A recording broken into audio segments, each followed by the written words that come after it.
Hello. Wherever this is reaching you, I hope that you're having a wonderful day. I just wanted to tune in. I've been thinking a lot about something that I keep seeing run through working with clients all over the world, and it's part of the big shift that we're going through. So I wanted to toss a few ideas your way.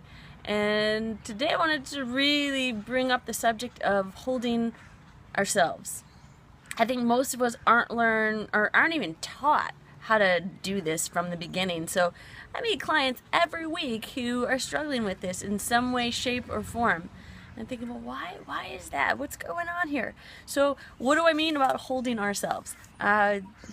You may think about like holding yourself, like, oh, holding yourself. Yeah, it could mean that.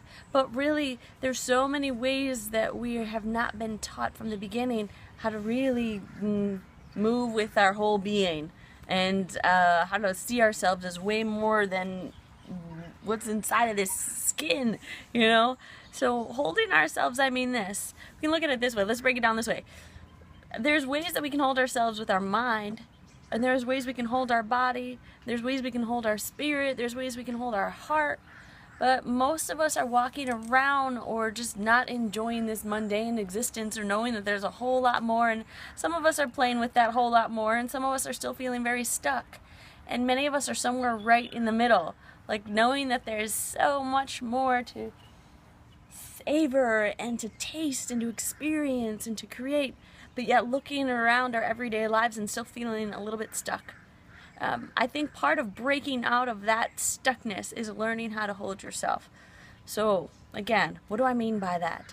I mean, when you hold your mind, you're able to not go on this roller coaster with every thought and fear and distraction that comes up. Holding the mind is being able to step back and observe the thoughts that are happening in your head, and to really hold the mind. So if all of a sudden the body and the mind break out in fear and like, don't do that, you'd be like, wait, hold on. Hold on. There's nothing to fear here. Fear, I'm acknowledging you, but take a back seat. I got this. Right? And same with that, the body. When we really hold our body, we start to treat it more like a temple, like something that deserves to be held. Let's just talk about this in a couple different ways. So if we hold our bodies, it's like, how am I treating my body every day? Am I continuing to put shit in it because it's like instantaneous gratification? Or do I really want to build it for what's to come and the future that I want to live? Am I taking care of it? Am I stretching it? Am I letting it detox a little bit? Or am I constantly shoving things in that just suppress all of this tension that I feel, right? Holding the body as well can be like, am I treating my body with love? Every time we're scared, a lot of us are still running into relationship going, save me, help me, hold me. And yes, that's great to be absolutely held and cared for, and a little bit of loving there, but we have to learn to hold ourselves first before we can even attempt to hold someone else or take care and love someone else, And then let's talk about this. How about the spirit? Have we really learned to hold our spirit? Most of us, no. And what do I mean by that? In very simplistic terms, what I mean by that is, are you honoring your intuition? Are you honoring your knowing? Are you doing the things that really fuel the spirit and bring it joy? Or are you pushing that in the back burner for someday? Most people still are in some way, shape, or form. We're not giving credit when something doesn't feel right. We're still walking into it and creating more drama. Or we're doing the best we can, but something still feels off. And really holding that spirit is going, hey, I know you have an incredibly busy schedule and you've created this really crazy life, but right now I'm going to take the time just to close my eyes, find my center, no matter where I am, at work, during the day, at home, in an argument. Go back home, find that center, and you'll be able to move from a much more stable place.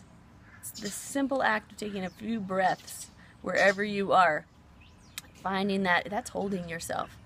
That's bringing yourself back to that state of, okay, I can move with a bit more steadiness and a bit more ease here.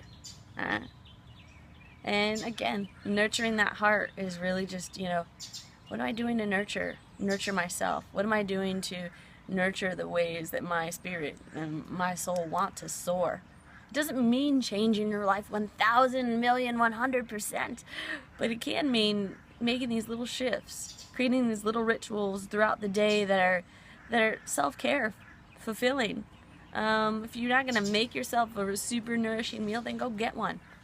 Stop with all of, we use a lot of instant gratification, and I speak because I do this too, but I work on it every single day to go, what is going to make me vibrate and vibrant and radiate and with more love, with more energy, with more shine?